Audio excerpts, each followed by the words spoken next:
Hi, I'm Maria Theoharis of Fellow Sews on social media. Welcome back to Sew Over 50 podcast on Sew Organised Style. Stay listening.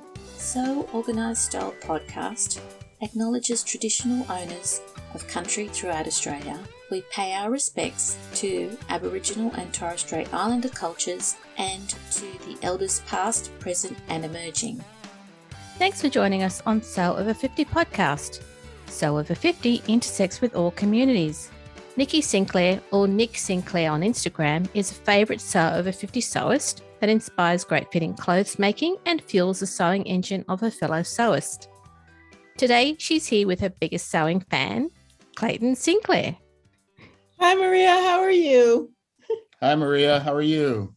I'm really happy that you're both here today. How are you both today? And I'm so glad to have two from the same household here on the podcast today. We're fine, and we're excited to be here. I'm excited to have him join me on the podcast today. Me too. I'm glad to be here. So, Clayton, you know that this is a podcast about people who sew. I do. And I don't sew, but I am a big participant in a lot of the activities that the lovely Nicole Sinclair activates or gets going. And so I was a big push in getting her back into sewing because she's been sewing, as she'll tell you, long before we met. But when she started back up again, I was one of the big supporters and have always been a big supporter. Yes. That's a great place to start from. Yes.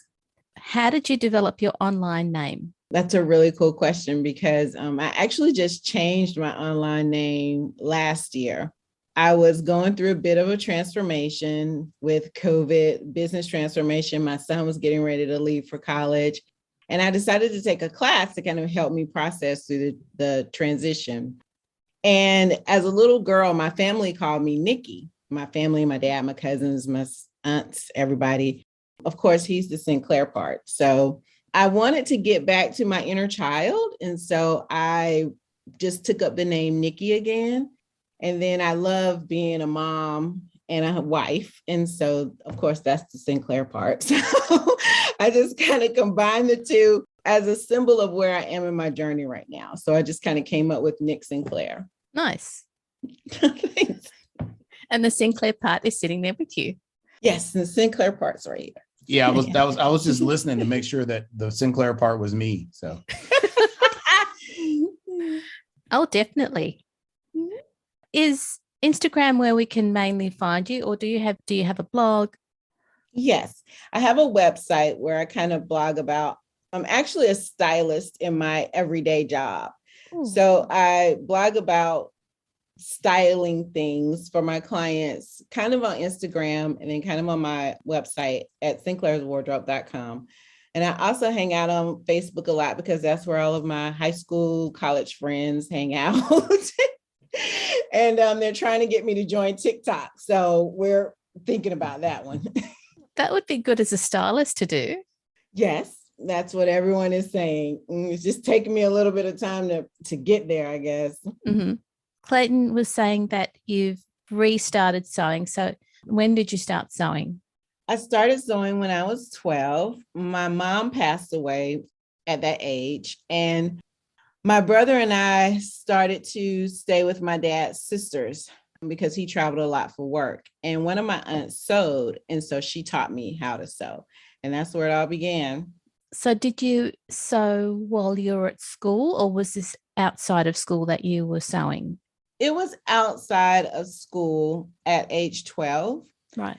We would spend the weekends over to her house, and she would cook and feed us, and we would sew. We would sit at the machine and eat and sew. That's all I remember. But then I also decided that I wanted to go to design school. And so I spent a couple of years at Parsons School of Design. And designing is a totally different animal from sewing. So I did mainly designing there. And then I decided to pick it back up after I had more time because my son was leaving for school. When you were at Parsons, that must have been an amazing experience.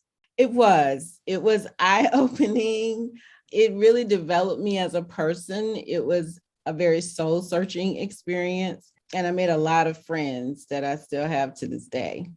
Does that mean that you started your career as a stylist and now you're continuing on that, or have you changed over the years? I've changed a little bit. I was styling, and then I think this happens to every person that sews, right? I was styling, and one day I just decided to make a dress so that I wouldn't look bummy when I went to go and pick up my kid from school. If we were late and I had to sign him in and get out of the car. So I made a dress to wear to carpool, and all of my friends started asking me for this dress. And I started down that path of, okay, yeah, I'll make this dress for you. And then it just turned into this whole big thing where I was making dresses for everybody. Mm-hmm. And then it just got to be, too much. And I realized, like, I never really wanted to make dresses for everyone. Like, I just wanted to make a dress for me. But then it turned into this whole thing. I never got my dress, Maria. I never got my dress. Yeah. Once the pandemic hit, I had a chance to kind of, reevaluate and ask myself, like, what do you really want to do? Where do you really want to be? Yeah. And surprisingly, at that same time, my styling clients started to take up more of my time because I guess we were locked down, and then, they had time to clean their closets and get themselves together. So then I went back to styling during the pandemic. And so did you find that styling during the pandemic was easier to do from a distance than what you were doing beforehand? Yes, much easier, because beforehand I was traveling a lot. I was on the road. I was driving out of town to people's homes and going into stores and shopping. And so, yes, styling online is a lot better. Mm-hmm. A lot safer. Mm-hmm. Yes. Yeah. And you get more quality time at home too. Yes, I do. Much better. Being out of town a lot was, I think, hard for all parties involved, my husband and my son. Yeah. Definitely. I was waiting for a response. Yeah. You've already explained that you made a dress because you needed a dress for carpooling, and then ended up sewing dresses for everybody who asked. Mm-hmm. So that kind of answers the question, do you sew for yourself as well as your loved ones? Because you've basically sewn for everybody so far. Yes, I sew for everyone. And he doesn't ask me to sew for him. And I think it's because a long time ago, before I made the carpool dress, I started to sew again for myself because I was up to my elbows in being a stay-at-home mom and a wife. And sewing was just the one thing that I had for myself. I could carve out time for myself and, spend a little time trying to ground myself. Yeah. Because my son was about 9 at that time and he was a handful. And he asked me if I would make a pair of shorts for him. And I think I almost bit his head off because I thought, this is the one thing I have for myself and he's trying to take it over. I now realize that he was not trying to take it over, but at the time, that's the way it seemed. So he hasn't asked me to make anything for him since. He only asks me to do alterations at this point. We still have the fabric though, Maria, that I asked her to make the shorts out of. I saw it the other day, so it might come back up. And it's taken how long for you to mention it again? A few years. Few years. Yeah, I haven't mentioned it in a few years, but now that she told the story, I might have to mention it again. Very brave man. I am. I try to be. So when it comes to sewing, I know that you're a stylist and that's where your passion is. When it comes to sewing, what do you love to sew the most? I love to sew the same thing again and again and again. There's so much thinking that goes into creating a garment when you are going from 3D, the look in your head, to 2D, patterning it out, designing it, and making sure everything works together and the garment's going to look okay when you're done with it. That I just love when I finally get the pattern perfected.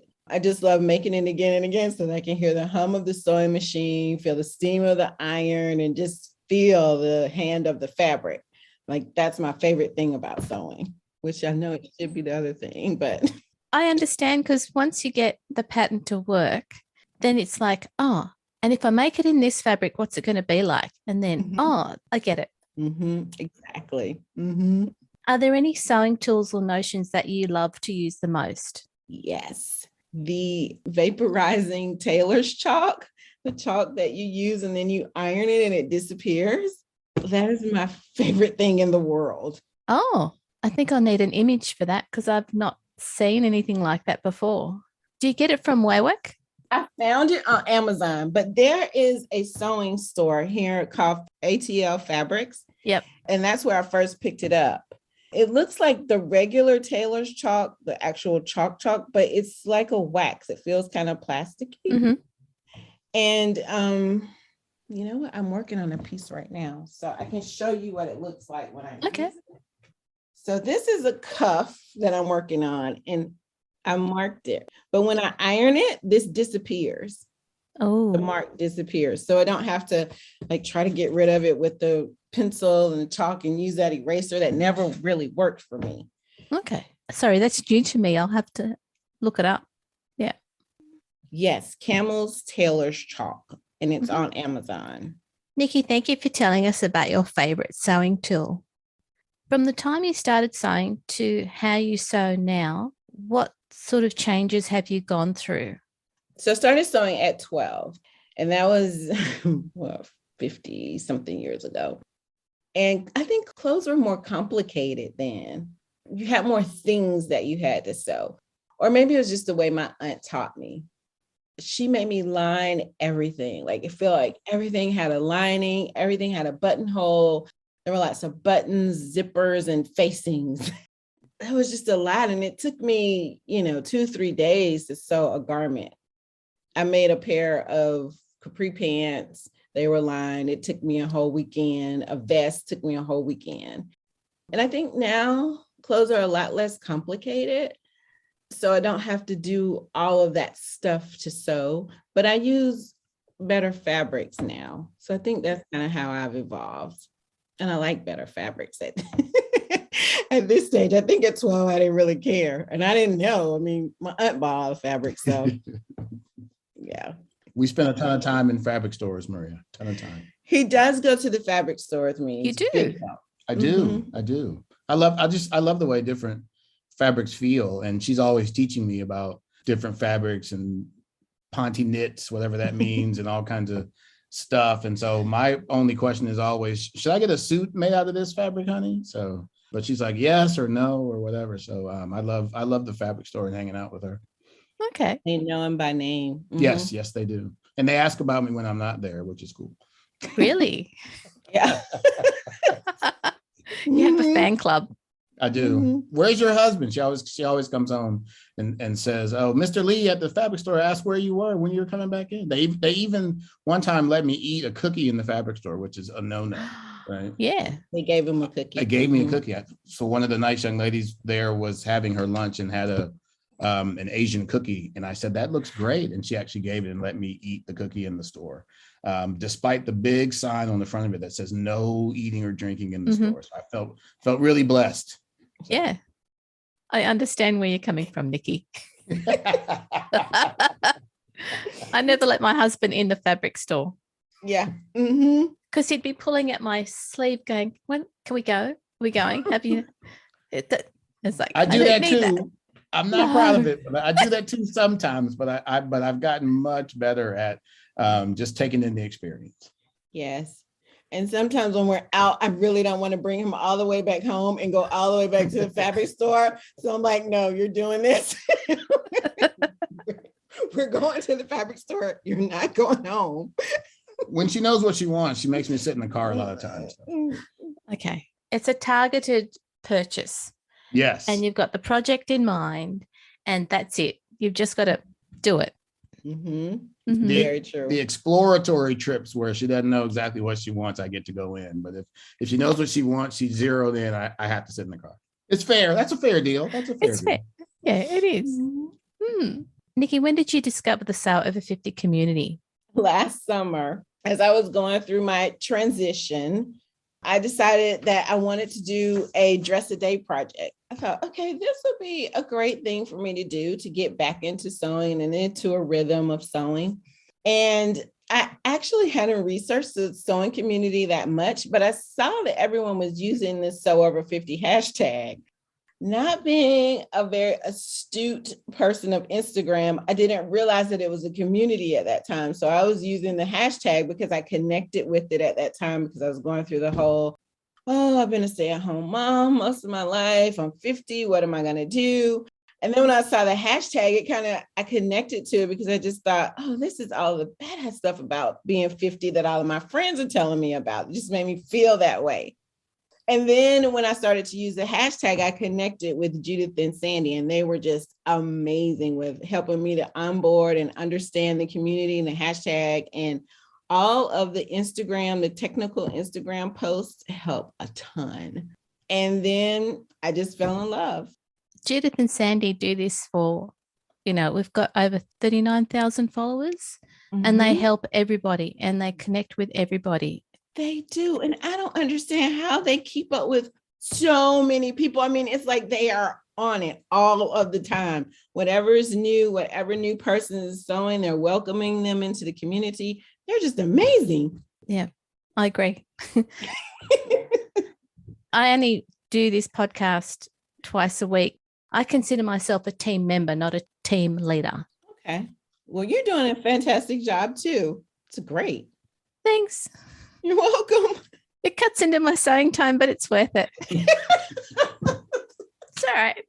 Isn't it amazing how we get so protective of our sewing time? It's like we started thinking sewing time. Like, this is going to cut into my sewing time, but okay, I can plan it out. I get it. Mm-hmm. Yeah, exactly. Nikki, what advice would you give listeners who are starting to sew? Definitely do a beginner's pattern, and preferably one with a video, but just sew the one pattern, commit to sewing it at least 4 times. Because I think you learn in the repetition, of course, everything you learn in the repetition of the task. But I think with sewing, because it is so hands-on and it is so much about who you are as a person, I think sewing that pattern again and again actually educates you about what you really like and dislike, because you can try the garment on, and if you don't like it, you can change the pattern and then sew it again. And I just wear my mistakes to run errands to the grocery store. Stuff like that. Yep, exactly. It's good advice. Thank you. It's very useful. Nikki and Clayton, thank you both for coming on to Sew Over 50's podcast. I'm actually going to make sure that I have a look for that tailor's chalk that you gave the reference to. Okay. What have you got in store for 2022? Oh, for 2022, I decided that I would focus more on me and the things that I like. I think with sewing and doing Instagram, people are really into color and things like that. And sometimes I'm just not, a colorful person. So I decided in 2022 that I would sew in a way that is true to myself. So lots of pant, a little bit of color, lots of black. And lots of great styling. Yeah, thank you. No problem. Thank you again for coming on to the podcast. Thank you for having Maria. us. Lovely to meet you both. Good to meet you Good to too. meet you. And have a lovely day, listeners. This episode of Sew Over 50 podcast on Sew Organised Style was produced by me, Maria Thea Harris, with permission of Nikki and Clayton Sinclair, sound by bensound.com. Listeners, the link to Camel's Tailor Chalk on Amazon is on the podcast blog post. You can subscribe to Sew Organised Style podcast, but with an S, not a Z, on all good podcast apps. Make sure you go back and listen to our Sew Over 50 podcast archive. Give us a 5-star rating and review, and we hope that you'll support us on our Patreon account this year. Every podcast is free with the aim to keep you company and encourage you to sew more often. Post any questions or suggestions you have on our Instagram account at Sew Organised Style, or on our website at www.seworganisedstyle.com, or on our Facebook page. We look forward to joining you in your sewing room next time. Stay safe, everyone.